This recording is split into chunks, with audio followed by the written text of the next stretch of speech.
This week on The Nightly Met, we sit down with Kimberly Jongejan from Northglenn Arts to talk about 20 years of guiding theater in the city of Northglenn. In this week's review roundup, we reflect on Into the Woods, Rumors, and Peter and the Starcatcher. The 5-time Tony-winning musical Fun Home has made its way to Colorado's regional theaters. We explore one of the upcoming productions. But first, Hedwig has come to the Aurora Fox in all of her glory. Ladies and gentlemen, whether you like it or not, Hedwig!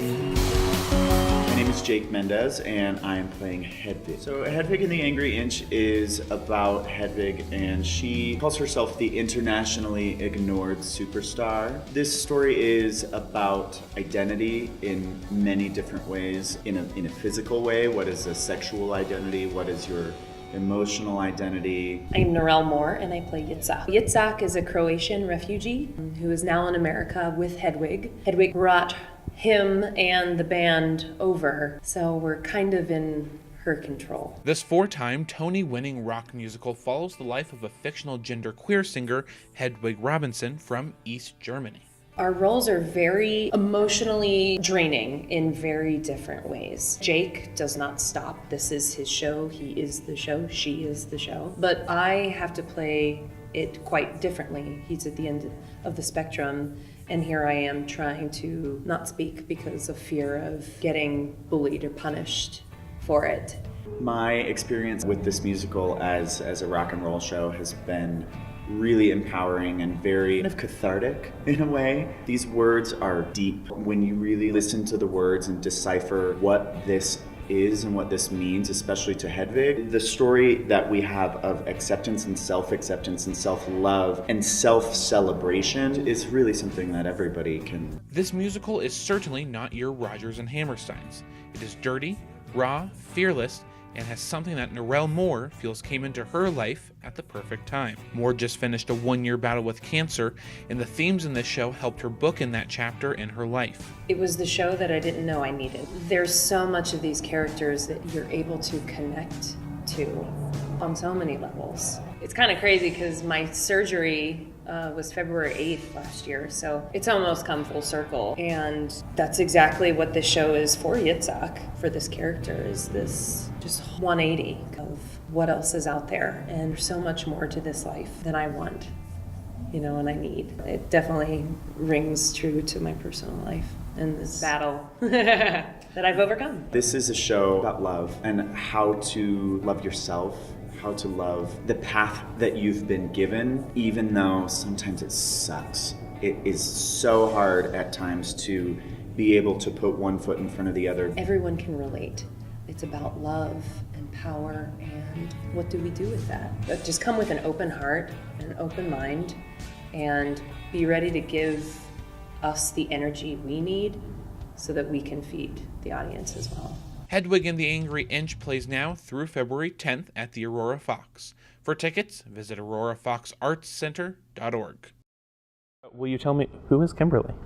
Oh man, okay, so Kimberly, I have been the resident director and artistic director here at the D.L. Parsons Theater I'm going on my 22nd year. Part of what falls under my umbrella with the city, it's owned by the city of Northglenn and operated by the city. Part of my role there is that I direct the Northglenn Youth Theater program, the Northglenn Youth Theater Academy, but I'm also in charge of, I produce a lot of the Northglenn Players shows, which is our adult group, do some special event stuff, do all kinds of just really crazy, amazing stuff, and get paid for it. That's always the best part. Right. So talk some about the Northglenn Youth Theater. Okay. Kind of it's your involvement with it, obviously, but where it's come, that sort of thing. Absolutely. Okay, so Northglenn Youth Theater was started in 1998, and it was, well, I'll go back. It actually was, the vision of it started in 94. And then I took over in 96, 97. And since then, we've just been rolling with youth productions. Kids ages 8 to 18 can audition. And Into the Woods is our 72nd production, I believe. So yeah, we put on 2 big main stage shows a year, and then we do with our theater academy stage productions in the summer, camps and things like that. So, What's it like working with these students? it's incredible. The whole vibe of what makes art and live stage theater so incredible is concentrated in children. And I love working with them at the point where that switch happens in their head of, I like doing this too. This is what I'm meant to do. I have this gift, I have this power, I have this, it's almost like this light turns on. And I just love being there when that happens. I love being able to have that opportunity to give them that opportunity, if that makes sense. So over 22 years, Yeah. Can you pick out some of your favorite productions? Guy, I think there have been different ones that I liked for different reasons. I think there have been some great ones where the casts have gelled so together that there was no way that production would even begin to be like, well, you know, that where you'd want it to end. We didn't want it to end. Like Aida was incredible when we did that. Pom Pom Zombies was so funny. I've loved, we did Shrek, that was so much fun. Catch Me If You Can last year was really great. Guy, I don't know, I mean, if I know it's a long span to think of. I You know. know, there's just something special about each one, and so Guy. And I'm doing Into the Woods for the second time. The first time we did it was, we won quite a few awards for it, and it was magical, it really was. And so many of the kids that were in that show have gone on to some pretty amazing stuff. And so, Talk a little bit more about those awards, because I know you've won some, Sure. the theater and yourself personally. yeah, so the most awards we've won is through the National Youth Arts Organization, created by Rob Hopper, and he's based out of Arizona. And his program has grown, it's exploded, but he looks at all kinds of youth shows across the United States. And so we have won, over the course of the years, it was just one region, and then now it's expanded. I think he's got 7 regions. So now we're in a Rocky Mountain region, and we have gotten a lot of things like outstanding production or outstanding ensemble. A lot of the kids have received personal recognition, and it's just a neat honor. Being in a youth theater, it's a unique place to be in because you can't compete with the Bobby G's, which is based out of the DCPA. I adjudicate for them, and I love doing that too. It's so fun. And we can't participate in the Thespian Conference because we're not associated with a school. And so we live in this odd kind of area where we do an incredible thing and we do incredible work. And so the National Youth Arts is a great way to kind of bring some recognition to those performances. And I believe the Northglenn Youth Theater won a Henry Award, or a special award from the Colorado Theater Guild. So talk about that. We did. So that was for our production of Sound of Music, and it was just for an overall production with youth, and that was a huge honor, huge honor. I believe at the time, Aurora Fox was the only other youth theater that had received that award, and still really treasure that too. It's neat to be among those, you know. So let's talk some about your theater background. Sure. How did you get into the theater in the first place? Okay, so my very first production was age 5. And I was angel number 2, and angel number 1 fell ill, and so I had to go on for her. And just from there, did plays in high school and throughout my youth. My parents had season tickets to Country Dinner Playhouse, so we went very faithfully and regularly, and I was so inspired by like Bill McHale, Paul Dwyer, just all of them, and that gave me this thing that I love so much, and I needed to pass that on. So I went to Dordt College in Sioux Center, Iowa, teeny tiny place, majored in theater, and did shows there for 4 years, and came to Northglenn like literally the year after I graduated. So this came right back, started that? Yep, jumped right in with. What brought you back to Northglenn and to this theater in particular? So I grew up in Colorado. I was a Denver Christian grad. And so we came back to Colorado. Originally, we had hoped to go to Minneapolis. I knew that there's such a great theater scene there. But that wasn't in the stars for us. So we came back here, my husband and I, and happened upon Northglenn, and have been here ever since. So love it. And the program's grown as I have grown up too. And you've kind of brought this program with you. Yeah. What's like seeing it go from this kind of small little guy to what it is now? You know, it really is like a child in a way that has been, you know, I feel like it's mama sometimes, a lot of the times, most of the time. So watching it grow and expand has been delightful. You know, I work with an incredible team. They're so talented and want to give to the kids so much.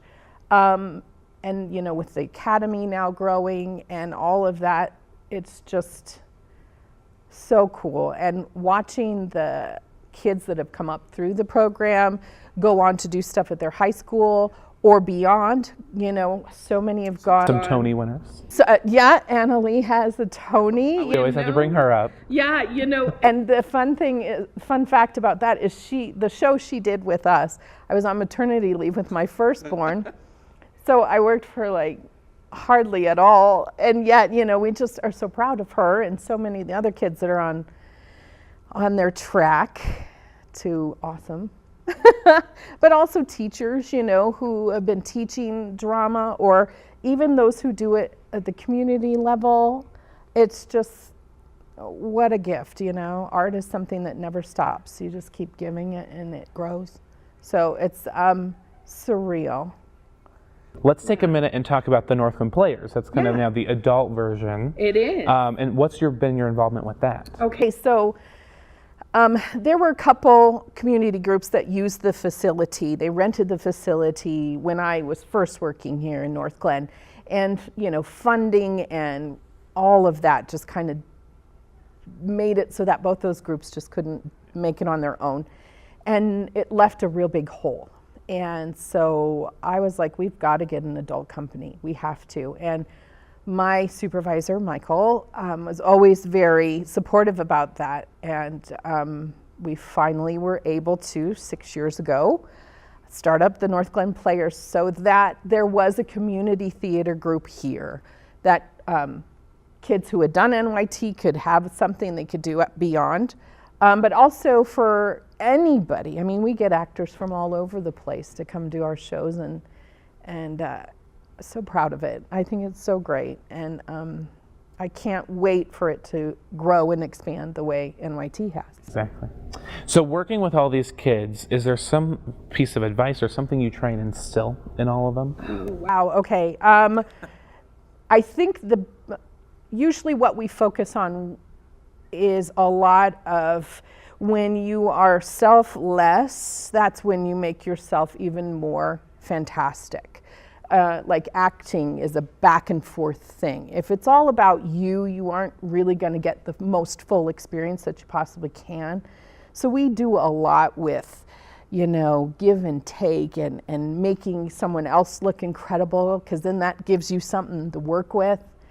We focus on that, and then also just really understanding how incredibly special everyone is, you know. It's so cliche, you're the only one that ever is, but you are, you know, and just getting people to see that, kids to understand that, and when they find that joy of how incredible their contribution can be, oh my gosh, you know, what a special thing. So.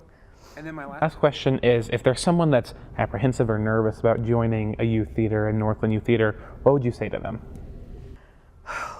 So you start taking a risk, but it is so worth it, because again, you never know how strong you are or how powerful you are or what you can learn until you really just dive, just go, get in there, you know. And even if you don't make it to Broadway, you're going to make friends. You're going to learn a lot about you, how you work, how you emote, how you see things, and how you see other people. And there's nothing to do but grow. There's just really nothing to do but grow, and you're going to conquer a lot of fears when you do that. Yeah. Well, perfect. Thank you so much for doing this. Amory. It was good to see you. Still to come, we look at Miners Ally production of Fun Hope.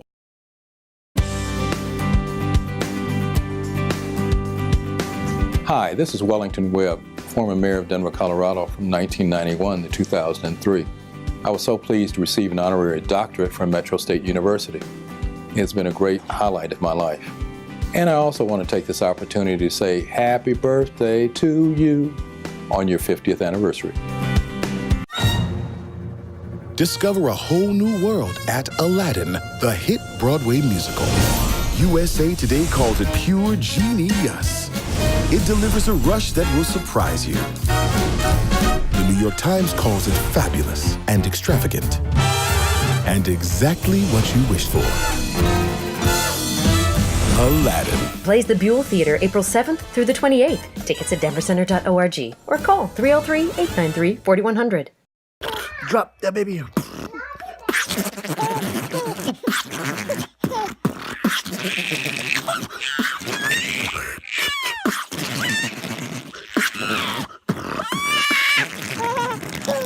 Check out EMET, where you can get the latest news on what's there to do in Denver, what the celebrities are doing, and the great must-sees. Check out EMET on the Met Report.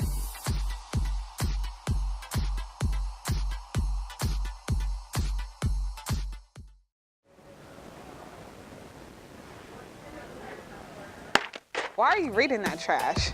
Read the Metrosphere. Metrosphere is a magazine that highlights art, literature, and culture on the Rayer campus and the surrounding Denver area, created by journalism students while featuring work from English, art, journalism, and design students. Who are you talking to? This week in the review roundup, we look at Into the Woods, at Performance Now, Rumors, produced by Lowry Spotlight Theater, and Peter and the Starcatcher, now playing at Town Hall Arts Center. The classic Sondheim musical Into the Woods features your favorite storybook characters all in one world together. During the first act, Little Red Riding Hood, Jack from Jack and the Beanstalk, Cinderella, and the Baker are all searching for their happily ever after. Once they find it, they are faced with the consequences of their actions and have to wonder if it was all worth it. Director Kelly Van Osprey took this highly produced work and presented it in a way that audiences probably haven't seen before. Although the story, characters, and costumes have not changed, the set looks more like a prop master's storage room than actual woods. That's the point though. The cast used seemingly useless objects like lampshades, paper, and a ladder to create a world they live in and turn them into hats, birds, and a tower. The staging took some getting used to and at times feels more like you're watching someone's memory or retelling of the production. The cast does a stellar job of portraying these complex characters, including Matt LaFontaine as Jack, Lindsay Falduto as the Witch, and Brian Trampler as Mysterious Man. Miranda Byers stole the show as Little Red Riding Hood. Her strong, sassy, and funny portrayal of the no-jokes girl kept the audience not only laughing, but rooting for her the entire time. Osprey outdid herself with clean and moving choreography of the show, and mixed with Eric Weinstein's musical direction, this is a different and moving production. Playing now at the John Hand Theater is Neil Simon's Rumors, presented by the Lowry Spotlight Theater. There is talk going around about Myra and this hurts my neck. Stand on my other side, I can't turn.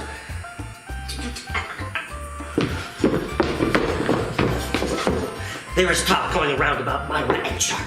This rip-roaring farce follows one crazy party as 5 couples visit the home of the deputy mayor of New York and deal with the aftermath of a mysterious gunshot. The show is packed with so many laughs and gags that one can't help themselves but laugh the whole way through and walk out of the theater with a smile. With an all-star cast including Mark Collins, Abby Applebaz, Bernie Cardell, Haley Johnson, and many more, the night of hilarity and misfortune is certainly something you won't want to miss. Cardell stands out for his performance as Lenny Gans, the sarcastic middle-aged man whose new B&W just got T-boned. His physical humor is over the top, spot on, and with a long but stellar comedic monologue in the second act, leaves the whole room wanting more. This brilliantly directed comedy is playing now through February 3rd. Lastly is Town Hall Arts Center's production of Peter and the Starcatcher. Boys. Oh, the prince, right? Yes, the prince. Very good. Nick Sugar is back to direct this play with music, following how Peter Pan, Captain Hook, and other favorite Neverland characters became the tales that we know them by today. This emotional and full-hearted show watches the evolution of an orphan boy, played by Tim Howard, become the Pan that we know him to be. Howard portrays a lost and conflicted yet strong and young version of this character, and through his performance offers something that everyone can relate to. Morgan Emily Patterson plays Molly, the fierce starcatcher who motivates Peter and his fellow orphans to fight the pirates and save the world. The style is different than what Town Hall audiences are used to, as the ensemble is used for props and set pieces, as well as not being a musical but a play with music in it. Sugar has directed a production that is sure to delight, although at times it feels a little clunky and crowded on stage. The smooth and poetic motions enhance the emotional storytelling and themes of the show. Peter and the Starcatcher plays through February 10th at Town Hall Arts Center. Stand on the edge of the train station platform. Drive around the boom, gets at a level crossing. Run across the tracks between the platforms. They may not rhyme, but they're quite possibly dumbest ways to die. There's a million dumb ways to die. Don't let it be around buses and trains. Be safe around buses and trains. A message from RTD. So many dumb ways to die.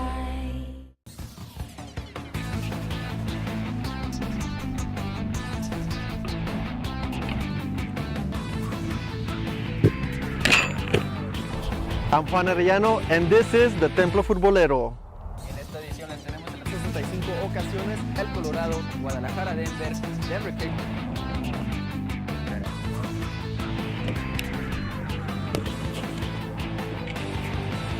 My name is Javi Sariano, and this is El Templo Futbolero. Swimming is a fun, enjoyable activity, but it can also be very dangerous if you don't know how to do life-saving skills. And so that's what swimming lessons is. It can be that extra protection against the threats of water. And so here at Aquatot Swim School, it's going to teach those little ones to be confident in the water, having no fear and anxiety. We're going to be working on basic foundational swimming skills. When we are doing our level 3 classes, so this is our foundational class, so they will do some jumping in, turning around, and finding a wall. Swimming year-round helps the kids retain all of their swim skills that they're learned throughout their swimming lessons. So if they're swimming year-round, they are able to keep making that progress without having to track back if they're coming out and going back in.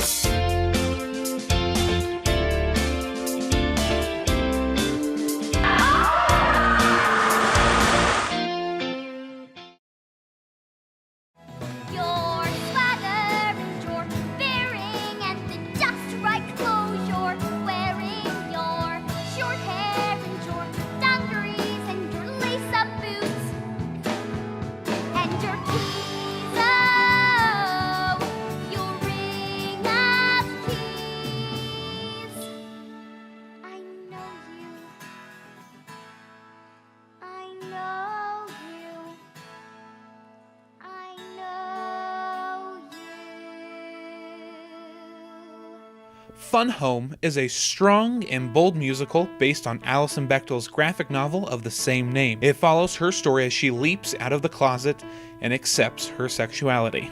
What you have is a musical that is really about the dysfunctional American family and what happens in Middle America with this kind of repressed people. The piece is just, it's so good. So good. So freaking good. Yeah. And so it's beautifully written. I feel like as an actor, I feel like I don't have to do much if I just trust the text. I trust the words. I think it's so well written. You go into your first reads and you're like, oh, sometimes you get like a sandwich buffet. This is like a Thanksgiving feast. So you get so much to work with. It's a beautiful piece of theater. It has the lightness. There's a lot of humor in it. There's a lot of fun. and there's so much heart. This award-winning musical opened on Broadway in 2015 and went on to win 5 Tonys, including Best Musical. This Broadway production has a special connection to Colorado, as it featured Beth Malone as Large Allison and gave the Colorado native her first Tony nomination. It was such a courageous thing for our producers to even see Fun Home as a commercially viable piece of theater, and the fact that the world agreed when we opened and said, yes, we've been starving for this piece of theater, thank you. And that Tony was a giant affirmation that they were on the right track, and this is a story that people have just been really needing to hear, and so satisfied with the way that it's told and the gorgeous sensibilities that are employed to tell this beautiful, tragic tale of love. The show was such a risk because of the content it deals with. Never before had there been a lesbian as the main character in a musical. As a lesbian, I feel like we're somewhat underrepresented in media in general, but especially in theater. I feel like there aren't a lot of lesbian characters, and in musicals, I can think of like 1 or 2 kind of minor role, very kind of cartoonish caricatures almost. In terms of the relatability, I think it is relatable to anyone, but I have to say too, being a gay person sitting in the audience, seeing some of these moments of struggle, of a prayer to, please God, don't let me be gay, please. Like, I remember those moments, and I've never gotten to see that on stage before, and so that was really cool, and it feels special to be able to do that, to give that to some other people, hopefully. Fun Home, at its core though, is about family, love, and acceptance. I think it's also relatable for anyone. It's so much about self-awareness and figuring out who you are, and whether that piece is a sexual identity or not. I think that it's so relatable and so human. Like you said, it's not about the fact that she's a lesbian. That's a really cool fact, but it's so relatable. Everything that happens to her is like, yeah, okay, yeah, I've dealt with that, and I remember having that conversation. And I'll show you what is simple and true. Try laying out a bird's eye view, not what he told you, just what you see. What do you know that's not your dad's mythology? You will laugh wholeheartedly. You will cry tears of sadness, tears of recognition. You'll get angry. Maybe it's everything that theater has to offer. It will leave you having a true connected experience with actors and with performers on stage, rather than sitting in front of a TV or being with your smartphone for 15 minutes. It's really fun, and well, it's like just a really good message. I think everyone should learn from this show because everybody is different. In the political climate we are in right now, everyone could afford to have a little bit more openness in their heart. And this is gonna open you up. Fun Home has 3 planned productions in 2018 across the state of Colorado, including Miners Ally Playhouse, Midtown Arts Center through March 17th, and Colorado Springs Fine Arts Center at Colorado College, playing March 29th through April 22nd. Don't I feel like Hercules? Oh God, that sounds ridiculous. Just keep on sleeping through this and I'll work on calming down, so by the time that you've woken up, I'll be cool, I'll be collected, and I'll have found some dignity. But who needs dignity? Cause this feels so much better. I'm radiating happiness. Will you stay here with me for the rest of the semester? We won't need any food. We'll live on sex alone. Sex with Joan. I am writing a thesis on Joan. It's a cutting edge field and my